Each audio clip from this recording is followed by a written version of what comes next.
Le Saint-Hubert Club de France est la plus vieille association cynégétique du pays, 1902, 120 ans. Nous nous devons donc d'intervenir dans le débat présidentiel. Mais j'insiste, nous ne prendrons pas parti pour tel ou tel candidat. Je souligne aussi qu'en dépit de notre passion pour l'art cynégétique, il n'est pas souhaitable que nous subordonnions le choix du bulletin que nous mettrons dans l'urne à l'unique prise de position des candidats vis-à-vis de la chasse. Choisir qui sera notre futur président relève d'une réflexion beaucoup plus large sur son programme et sur ses qualités personnelles, dont je vous laisse juge.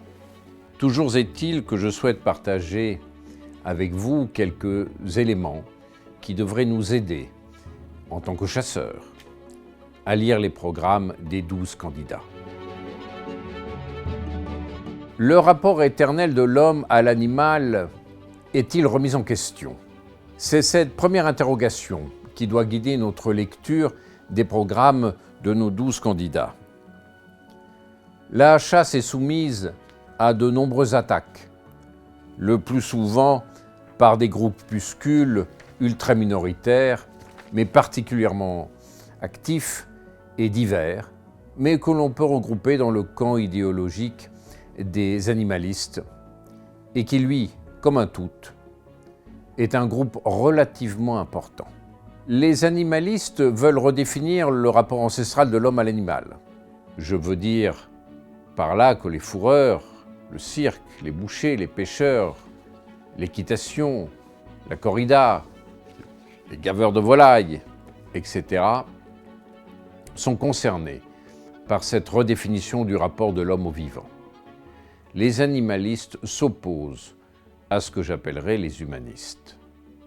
Lorsque nous lisons un programme, il faut repérer toutes les attaques contre les humanistes.